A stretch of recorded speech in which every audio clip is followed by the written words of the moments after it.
Hey Doc, I just wanted to share my first talk. We ended up having six people and they all signed up. Oh, you already gave one. Yeah. I didn't know that. Where'd you So give we're it work at? Did you give it at a restaurant? yeah, we gave it at a restaurant, the local Denny's. We And partnered how with did them. who did you invite? Your 20% patients? No, we just actually did, what you said. We went up there. I went up there to the manager and asked them could we invite their customers back. And so I just had my assistant go up there and, had to sign people up. Okay, And let me explain it to the people listening, Chris. yeah, This was how to do cold calls. Now remember, the best way to do it is to go to your 20% patients and have invite two of their family members.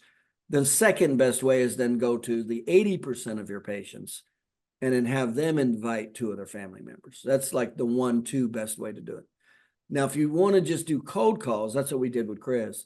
We just got a local restaurant and then we got with the manager. And as they're coming out, we got the okay with the manager that we'll pay for their dinner if we can invite them to come back. And so during the lunch and dinner time, we just had the staff member come over there and invite them back for the presentation and a free dinner. That's how that works. Well, we want a restaurant nearby, so because if they're eating at that restaurant, we know they live nearby, and we prefer a restaurant that has a separate room. So Chris, you found Denny's, right? yeah, I found Denny's. Okay. So Craddy had its own room, so he lines up six people. So I didn't know that, Chris. So do you mind if we talk about that? Hey, Chris, did it No, have not its at all. Wait, room? wait a minute. Let's talk through it with Chris. So you get the six people, you line it up, you make the fall. Oh, by the way, you probably had more than six sign up. There's probably several that didn't show up, right? Exactly. It was 14 that confirmed, but only six Okay, and actually. what did I tell you? How many people would show up? The 50% rule, you said it. I said 50%. Yeah, expect 50%. Okay. And did you do did you have them do the initial check the box if they had a problem? In other words, you didn't invite them back unless they had one of the gateway problems? Exactly, yep. On the Okay, sign-up so sheet that we had, they had the okay, so when gateway they said, problem. yeah, they want the dinner, they fill out their name, address, and there's about 8 gateways. They check if they've had any back pain, neck pain, whatever.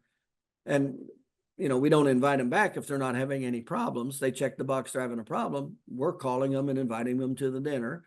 So Chris does that. So he had 14 sign up, 6 show up. That's pretty good. That was what was to be expected. Okay. So you have 6 show up. You go through the presentation. Let me ask you about the presentation. How did it go? You were going through the presentation. How did the presentation go?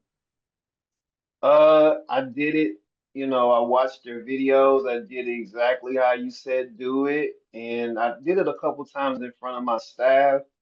And, they kind of helped me tighten it up a little bit because, we only had about 30 Well, let's minutes. go. Let's go back to the actual live presentation. How did it go with the live people sitting there? It went really well. We went really well. Just like you said, I took them through the establish a need, the admit consequences. How engaged were they as you went through it?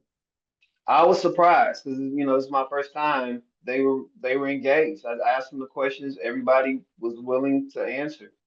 So Can you see why they were engaged? Because you were talking about them yes, and their yeah, problems. exactly. So you go through there, and so they're engaged each step of the way, right? Yeah, each step of the way. Okay. And then you go into the solution mode, the 3 phases of healing. Did you do some engagement there? Yes, I did. Okay. I bet that was totally new to them, wasn't it? It was totally new to them. Did they have any comments about that? About we didn't know this and we didn't know this is how your body heals or anything like that? Well, they didn't say anything like that. It was just the expressions on their faces. They kind of, suggested that. Okay.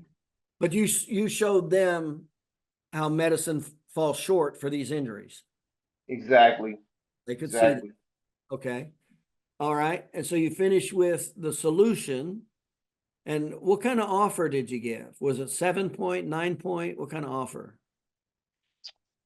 Um, So we did with the consultation, exam, that includes the range of motion testing, joint testing, nerve testing, muscle testing, 3 chiropractic treatments, and 3 muscle pain relief therapies. Okay. And then what did you charge for that? Since my numbers are low, right? I just went right to $17. Yeah, and that's what I recommended with Chris at the beginning. I said, don't worry about the money, worry about your ability to sign them up. I said, that's what you need to worry about first. And then once you're comfortable, like Chris, you're probably pretty comfortable about raising that price now, aren't you? I'm getting there because thanks to you in this presentation, my numbers are shooting over 100 for the first time ever.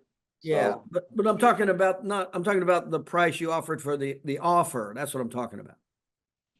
Yeah. I was thinking that, I wanted to get comfortable at a certain level of number of visits per week, and then I would raise it. That's what I was thinking. Well, that's not what All you right. base it on. It's not the number of Okay. visits, it's your success rate in the presentation. Okay. Okay. Yeah, it's how comfortable you and what's your success rate in the presentation. That's what determines if you raise the price. Okay.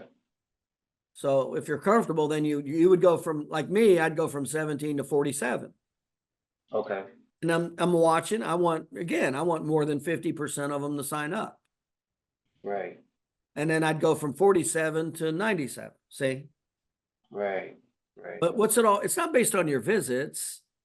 It's based on you have learning the skill, you being successful in the skill level of doing it. So Right. we started low with Chris just so he could, that wouldn't be as much of a barrier, and it helped to get people to sign up. So we wanted to remember, anytime you're training, you want to start with success. You want to position yourself to win. That's the first thing you do. So remember, even if they sign up for 17, they come through the patient education. Chris is going to give them the normal prices after in the report of findings. So they become normal paying patients after day 4. That's why I say all the time, I would give this presentation for free all the time to get people to get in front of me for 4 visits and hear my presentation, because I'm going to have 80% of them sign up for long-term care. I say this all the time. Okay, you're not going to make the money in the coupon. You're going to make the money in them staying for care and then getting their referrals. Because remember, when they come in, we're going to expect to get 1 to 2 new patients out of them within 30 days, right, Chris? Right. I mean, in day 5, we're going after their spouse. And within the first 30 days, we're doing the monthly in-office promotion. We're specifically going after the spouse, the kid, the mother, or the father. Within 2 weeks, we're doing the in-office orientation. We're specifically going after the spouse, mother, father. At the end of the 12th visit, we're specifically doing the re-referral, and we're specifically going after their spouse, mother, father. So within 30 days, we're going after their spouse, kid, mother, father 5 times. If there's any problem with any of those people, we're getting them as a new patient. See? And then the cycle starts over with that person. So this is how 1 new patient can create 2, 3, 4, 5. It's always a tree when you do it right. It should never be just 1 new patient. Okay, so anyway, getting back to, so you get them, you go through, you get all of them to sign up. Well, that was pretty good. How did you feel when all of them wanted to sign up? I felt great. I And was they were surprised. they were they were willing to pay you on the spot, right? They were willing to pay me on the spot. Everybody And paid. did they pay cash or credit card or both? It was a combination. Yeah, it How was did like you 50. how did you handle the credit card? We have, just use a swipe. The square reader. Okay, so Yep. you do the square for the swipe. Yep. Okay. Yeah, I imagine you walking out of there, you probably had to feel pretty good about yourself. Felt really good. Felt really good. And why? Because Chris just created 6 new patients out of thin air. How many of them were looking to come into your office prior to that presentation, Chris? 0. That's how you build a practice. It's called educational sales. and you shift all these people that got problems. These are all people that are just out in the community. I guarantee you, most of them drove by Chris's office once or twice a day for several years. They didn't call him until he did educational sales. Chris, can you see how advertising wouldn't have done that? I definitely see that. Right. Definitely see that. You had to be able to shift their consciousness and take them through admit consequences and personalization to establish need, didn't you? Yes. And then you lowered the barrier to entry, and that's why they acted. It was the combination. Just giving them a lower price, in all likelihood, wouldn't have done it because they didn't have enough need. Can you see that, Chris? Yeah, I definitely see that. Okay, that's how it works. So good for you. I mean, once you do it first and it works like that. Can you see how, Chris, now you're like an unstoppable new patient machine now? Yeah, I'm already excited about doing the next one. Yeah. And by the way, Chris is already good at patient retention. Chris started with me like at, I think, 20 visits a week, something like that. Last week, he shot over 100 patients. So he learned patient retention first. Last week, he shot over 100 patient visits. He got his wife to stop working in his office. His wife now can stay home with the kids. How big is that to your wife that you're seeing over 100 patient visits a week? It's wonderful. She loves it. She loves being back at home. That's what it's about. That's what chiropractic's about, taking care of you and your family.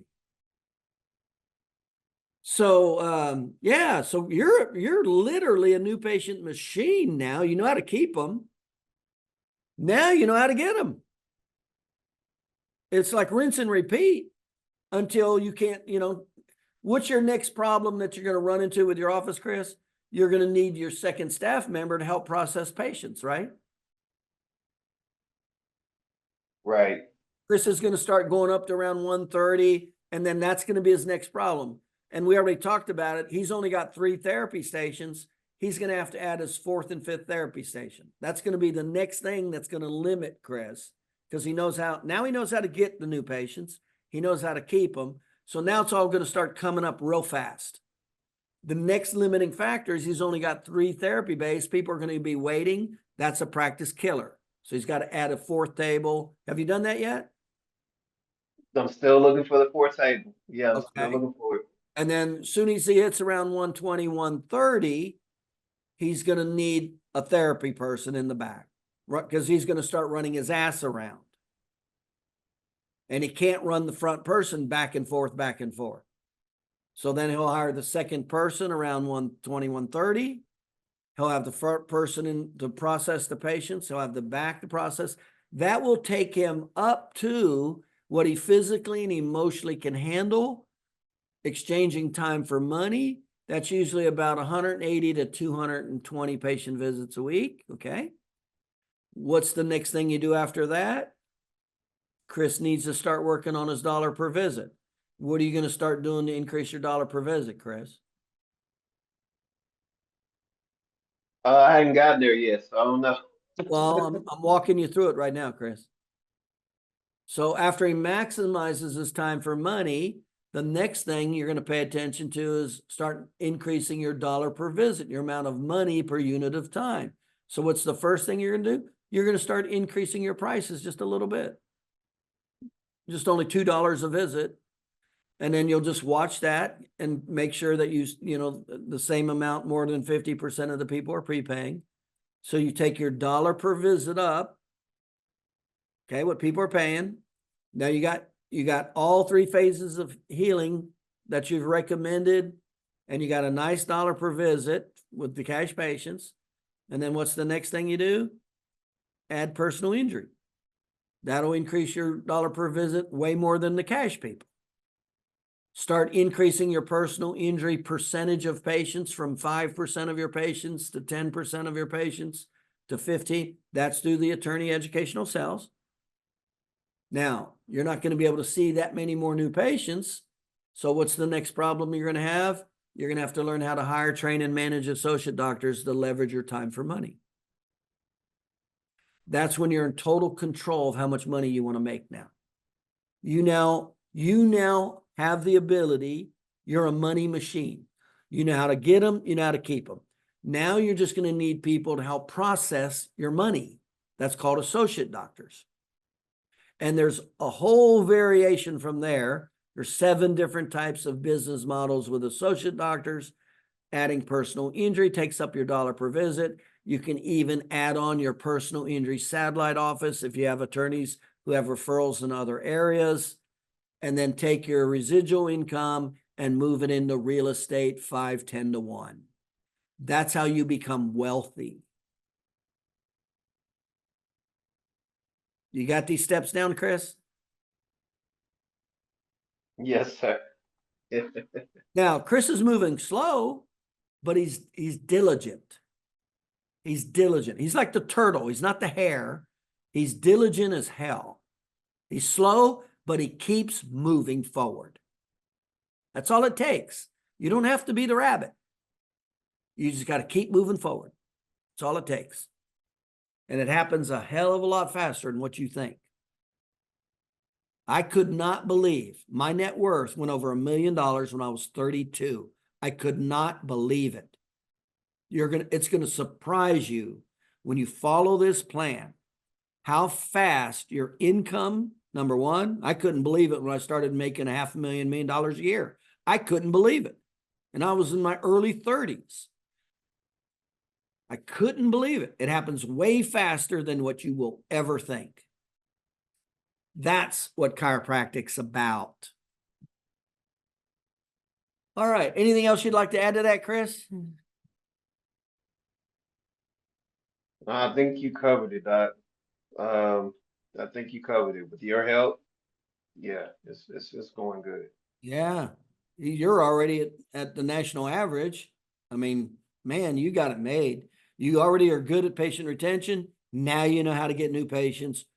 You're not dependent. You're not waiting for the phone to ring, are you, Chris? Not anymore. Thank God. Chris is creating his destiny. That's what it's about.